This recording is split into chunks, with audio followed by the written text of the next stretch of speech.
यात्रा शुरू हुई थी तो हमारे जो प्रेस के मित्र हैं उन्होंने कहा कि केरला में अच्छा रिस्पांस है, उत्तर भारत में यात्रा को रिस्पांस नहीं मिलेगा, महाराष्ट्र में, कर्नाटक में नहीं मिलेगा। कर्नाटक में बीजेपी की सरकार है, कर्नाटक पहुंचे तो केरला से बेहतर रिस्पांस कर्नाटक में मिला। फिर मीडिया ने कहा कि भाई कर्नाटक में मिल गया रिस्पांस, महाराष्ट्र में नहीं मिलेगा। मेरा महाराष्ट्र पहुंचे, कर्नाटक से बेहतर रिस्पांस। उसके बाद कहते हैं मध्य प्रदेश में बीजेपी की सरकार है, नॉर्थ इंडिया है, वहां पे तो सवाल नहीं उठता, वहां पे लाखों लोग आ गए बाहर सड़कों पे, गांव के गांव, शहर के शहर बाहर आ गए। फिर कहते हैं हां मध्य प्रदेश में रिस्पांस मिल गया, हरियाणा में नहीं मिलेगा। और हरियाणा ने बाकी सब प्रदेशों को दिखा दिया कि हरियाणा क्या है और हरियाणा क्या कर सकता है।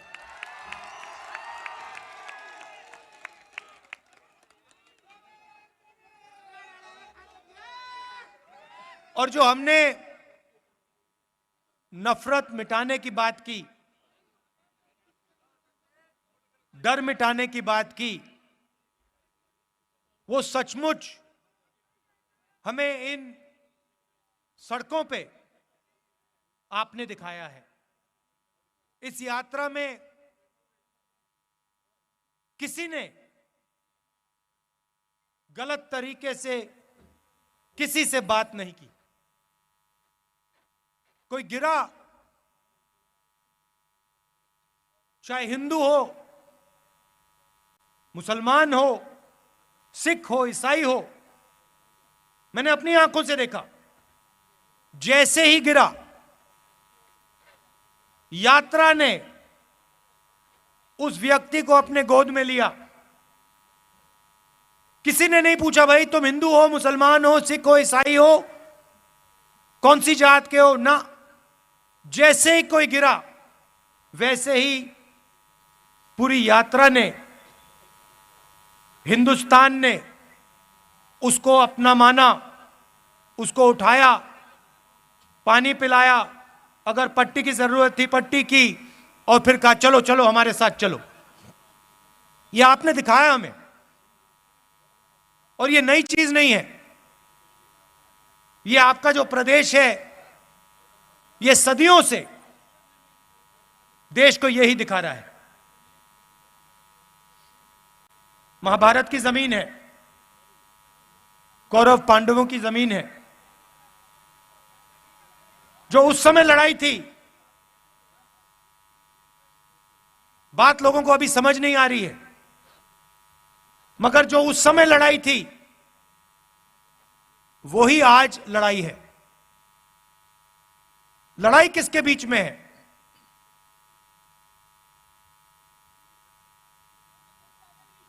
नहीं, देखिए पांडव कौन थे? अर्जुन, भीम, ये लोग कौन थे? ये लोग तपस्या करते थे।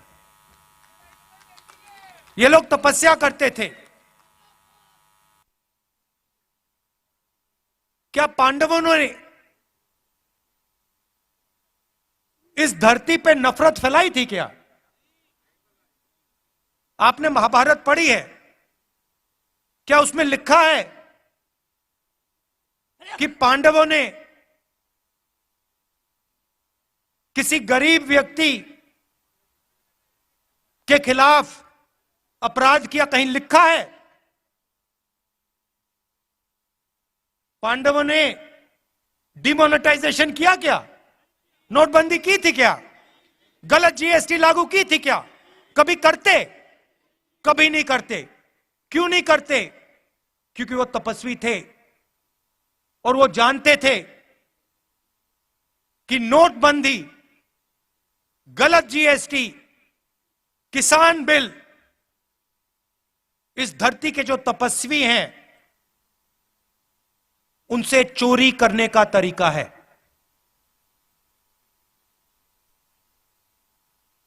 एक तरफ तपस्वी थे, 5 थे, दूसरी तरफ संगठन था। एक तरफ 5 तपस्वी और भीड़, उनके साथ पांडवों के साथ हर धर्म के लोग थे।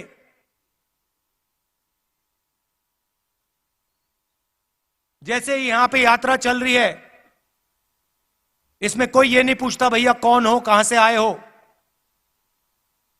मोहब्बत की दुकान है ये। पांडवों ने भी, आप याद रखिए, आप याद रखिए, पांडवों ने भी अन्याय के खिलाफ काम किया था। पांडवों ने भी नफरत के बाजार में मोहब्बत की दुकान खोली थी। देखिए पुलिस वाले सिर हिला रहे हैं, देखिए मुस्कुरा के सिर हिला रहे हैं पुलिस वाले, समझते हैं ये। भैया कैमरा इस साइड मत दिखा देना, फंस जाएंगे। गलती से भी मत दिखा देना। कौरव कौन थे भैया? कौरवों के हाथ में 21वीं सदी के कौरव बता देता हूं। 21वीं सदी के कौरव हाफ पैंट, खाकी हाफ पैंट पहनते हैं, हाथ में लाठी लिए होते हैं और शाखा लगाते हैं। उनके साइड में, उनकी तरफ हिंदुस्तान के 2-3 सबसे अमीर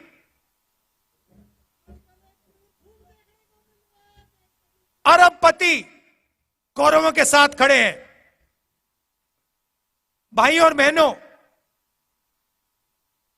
नोटबंदी किसने करवाई? गलत जीएसटी किसने लागू की? किसके लिए की गई और किसके खिलाफ की गई, ये आप समझिए। नोटबंदी, गलत जीएसटी नरेंद्र मोदी ने जरूर साइन किया, मगर नरेंद्र मोदी जी की शक्ति ने गलत जीएसटी, नोटबंदी नहीं लागू करवाई। हिंदुस्तान के 2-3 अरबपतियों की शक्ति ने, इन्होंने प्रधानमंत्री का हाथ चलाया। मानो ना मानो, आपको देखने को मिलेगा उस समय के अरबपति पांडवों के साथ खड़े थे क्या? अगर खड़े होते तो पांडव जंगल में क्यों बैठे थे? पांडवों को घर से क्यों निकाला? क्योंकि उनके साथ अरबपति नहीं खड़े थे, मगर उनके साथ इस धरती की जनता, इस धरती के किसान, इस धरती के मजदूर, इस धरती के गरीब, इस धरती के छोटे दुकानदार, इस धरती के स्मॉल और मीडियम बिजनेस सब खड़े थे। ये देश भाइयों और बहनों, ये देश तपस्वियों का देश है। मुझे कहा जाता है, मुझे किसी ने कहा आप 3000 किलोमीटर चले। मैंने उससे कहा तो क्या हुआ? मैंने क्या बड़ी बात कर दी? अगर आप जाओ और इस देश के किसी भी किसान से पूछो, भाई पिछले 4 महीनों में आप कितने किलोमीटर चले हो, वो आपको बता देगा 3000, 4000, 5000 किलोमीटर चला हूं। हां, कन्याकुमारी से दिल्ली नहीं चला हूं, मगर अपने खेत में चला हूं, मंडी गया हूं, मंडी जाकर वापस आया हूं, फिर मंडी गया हूं, फिर वापस आया हूं, खाद खरीदने गया हूं, बीज खरीदने गया हूं। मैंने क्या बड़ा काम किया? कुछ नहीं। किसी भी मजदूर से आप पूछ लो, आपको बताएगा 24 घंटा मैं सर पर बोझ रख के आगे पीछे आगे पीछे आगे पीछे चलता जाता हूं।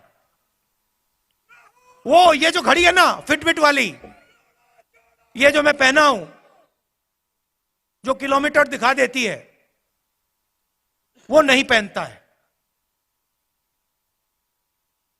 इसलिए उसको शायद पता नहीं लगता कितने किलोमीटर चला है। हमारे साथ यात्री चले, मुझे कहते हैं भैया 3000 किलोमीटर चले। मैंने उससे कहा भैया तुम्हें खाना मिला आज सुबह? भोजन खाया तुमने? कितने बार भोजन खाया? 3 बार खाया ना। तो वो जो चल रहे हैं, आधी रोटी खा रहे हैं, और तुम क्या बड़ी बात कर रहे हो? वो आधी रोटी में 3000 किलोमीटर चलते हैं, तुम भरपूर खाना खा के 3000 किलोमीटर चल के छाती फैला रहे हो। क्या मतलब है इसका?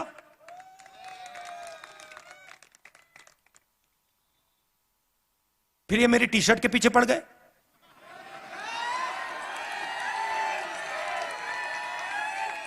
इनको अभी तक समझ नहीं आ रही बात। नहीं, उनको समझ नहीं आ रही बात। देखो ये कह रहे हैं टी शर्ट क्यों पहना है, ये सफेद टी शर्ट क्यों पहना है, इसको सर्दी नहीं लगती। सबसे पहले मैं आपको बताता हूं क्यों पहना हूं।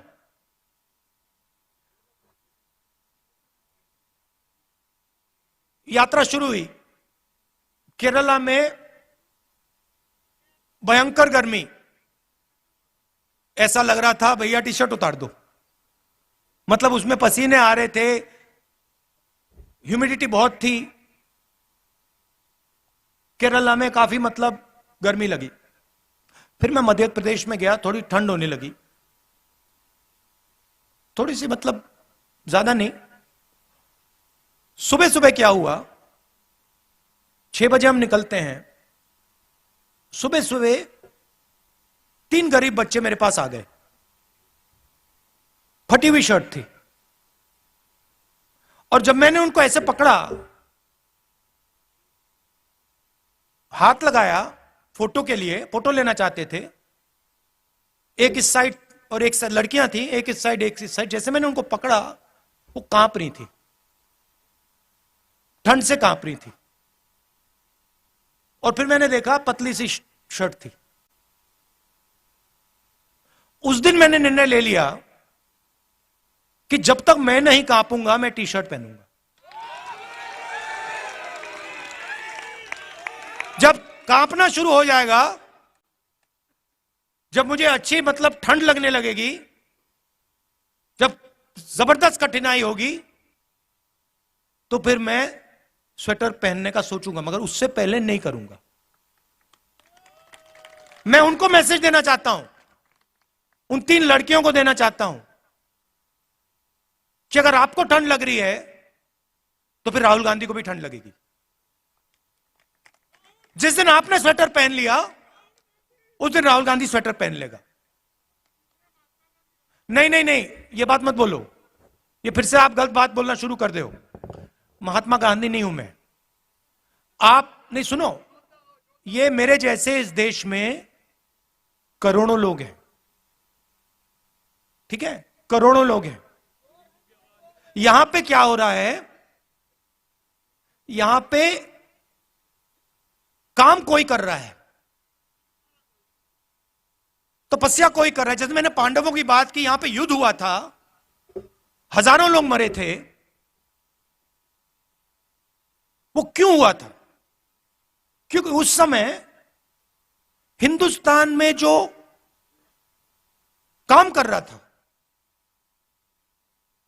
जो तपस्या कर रहा था, उस समय किसान थे, मजदूर थे। आज किसान हैं, मजदूर हैं, छोटे व्यापारी हैं, स्मॉल और मीडियम बिजनेस चलाते हैं। आज हमारे पास माइक्रोस्कोप बनाने वाले लोग आए, आप बनाते हैं, मैन्युफैक्चरिंग है, देखो इनकी 100-200 लोगों को ये रोजगार देते हैं। ये तपस्या करते हैं 24 घंटा। कोई माइक्रोस्कोप बनाता है, कोई यहां पे पोल्ट्री फार्म चलाता है, कोई खेती करता है, गन्ना उगाता है। ये तपस्वी है देश के। और खाता कोई और है, और खाता कोई और है। और जो खाता है भैया वो तो दिखते भी नहीं है। उदाहरण देता हूं, प्रधानमंत्री बीमा योजना, आपके जेब में से पैसा निकलता है, आप देते हो, और हिंदुस्तान की सरकार आपका पैसा उसमें जोड़ती है। आप सुबह 4 बजे उठते हो, हम 6 बजे उठते हैं, आप 4 बजे उठते हो। 4 बजे उठने के बाद आप काम शुरू करते हो। आपके साथ खेत में आपके इतने छोटे छोटे बच्चे होते हैं, पूरा परिवार काम करता है। फिर तूफान आता है,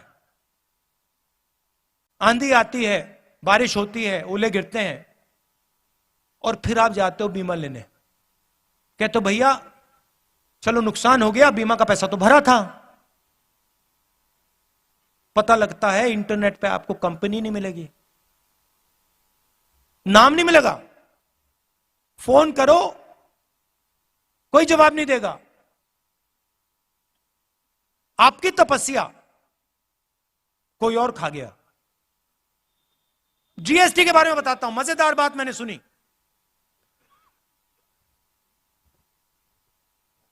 अगर आप, चाहे वो मैदा हो, गुड़ हो, अगर आप 25 किलो से कम मैदा गुड़ अपनी दुकान में बेचते हो, छोटे व्यापारियों की बात कर रहा हूं, अगर 25 किलो से कम बेचते हो तो आप पर जीएसटी लग जाती है। और अगर आप 25 किलो से ज्यादा बेचते हो आप पे जीएसटी नहीं। मतलब छोटे व्यापारी पे जीएसटी, अदानी पे जीएसटी नहीं। क्यों? आपने क्या गलती की? अगर आप पे लग रही है तो उन पे लगनी चाहिए, अगर उन पे ना लगे तो आप पे ना लगे।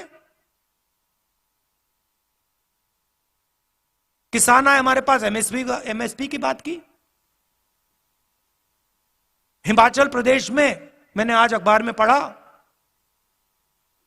सेब का पूरा व्यापार एक उद्योगपति के हाथ में। जम्मू कश्मीर जाएंगे, पूरा का पूरा सेब का व्यवहार उसी उद्योगपति के हाथ में।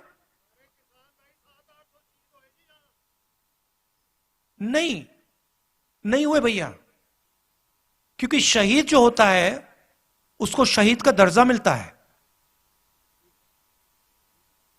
पार्लियामेंट हाउस में मैंने बात उठाई, कांग्रेस पार्टी ने बात उठाई कि भैया ये 700 लोग शहीद हुए हैं, इनका नाम तो ले लीजिए पार्लियामेंट हाउस में,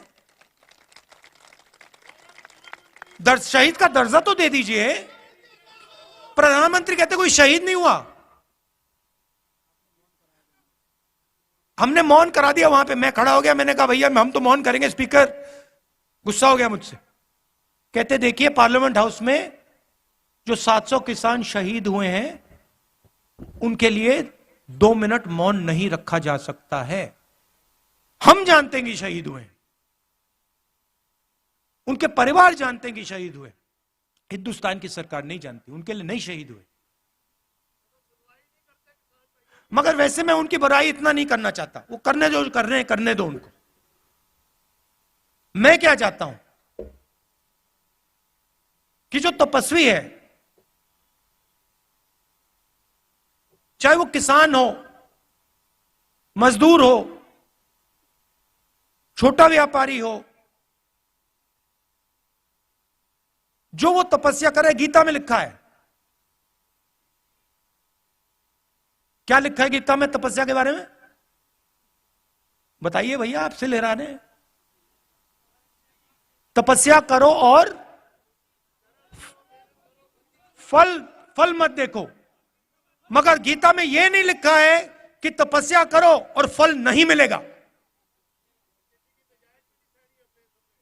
तो गीता में लिखा है तपस्या करो, और यह देश तपस्या कर रहा है। और इस देश की सरकार को उस तपस्वी की मदद करनी चाहिए, उस तपस्वी की रक्षा करनी चाहिए। ऐसा हिंदुस्तान में देखना चाहता हूं। यात्रा का यही लक्ष्य है। यात्रा का लक्ष्य यह है, यात्रा देश को यह बता रही है कि आपकी तपस्या जाया नहीं जानी चाहिए। मैं जानता हूं कि जिस दिन हिंदुस्तान के किसान, मजदूर, छोटे व्यापारी, इनको इनकी तपस्या का फल मिल जाएगा, उस दिन इस देश के सामने कोई देश नहीं खड़ा हो सकता है। ये आप अपने मोबाइल फोन के पीछे देखो, इसमें लिखा है मेड इन चाइना। पुलिस वालों के जूतों के नीचे लिखा होगा मेड इन चाइना, शर्ट के पीछे मेड इन चाइना, माइक्रोफोन के नीचे मेड इन चाइना। तंग आ गया हूं मैं मेड इन चाइना से। जहां देखो made in China, made in China. मैं चाहता हूं कि वहां पे बीजिंग में एक चाइना का युवा फोन देखे, उसमें लिखा हो मेड इन कुरुक्षेत्र। ले, ऐसा हिंदुस्तान चाहता हूं। और जो कुरुक्षेत्र में जिसने माइक्रोस्कोप बनाया, अंबाला, जिसने अंबाला में माइक्रोस्कोप बनाया, उसके जेब में चाइना के युवा के पैसे आए। यह चाहता हूं मैं। तो मगर सबसे पहला कदम डर और नफरत को मिटाने का है। देखिए, हरियाणा में युद्ध हुआ था, पांडवों ने डर और नफरत को मिटाने का काम किया था। जैसे मैंने कहा, नफरत के बाजार में मोहब्बत की दुकान खोली थी। और ये मैं नहीं कह रहा हूं, ये मत सोचिए कि मेरा नारा है। मेरा नारा नहीं, उनका नारा है। ये पांडवों का नारा है, ये पांडवों का नारा है, ये भगवान राम का नारा है, ये इस देश का नारा है। और हजारों सालों से यह नारा चल रहा है। ये कुछ नया काम नहीं किया मैंने। आखिरी बात कहना चाहता हूं, और ये आपको मालूम होनी चाहिए। देखिए, जब भी मैं चल रहा हूं, जहां भी मैं जाता हूं, राजस्थान में जय सिया राम, जय सिया राम। अच्छा, ये आरएसएस वाले हर हर महादेव तो कभी नहीं कहते। आप देखो, नोट करो, कभी नहीं कहते ये। क्यों नहीं कहते? नहीं, मैंने सोचा इसके बारे में, क्यों नहीं कहते हर हर महादेव, क्यों नहीं कहते? नहीं, क्योंकि शिव जी तपस्वी थे और ये हिंदुस्तान की तपस्या पे आक्रमण कर रहे हैं, इसलिए हर हर महादेव नहीं कह सकते। मगर बात मैं जय सिया राम की कर रहा हूं। यहां पे राम राम,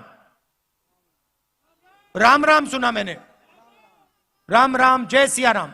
अब जय सिया राम ये कभी नहीं कहते। इन्होंने सीता जी को नारे से निकाल दिया, उठा के बाहर फेंक दिया, कहा हम नहीं कहेंगे। ये हमारी हिस्ट्री, हमारे संस्कार, हमारे इतिहास के खिलाफ काम किया इन्होंने।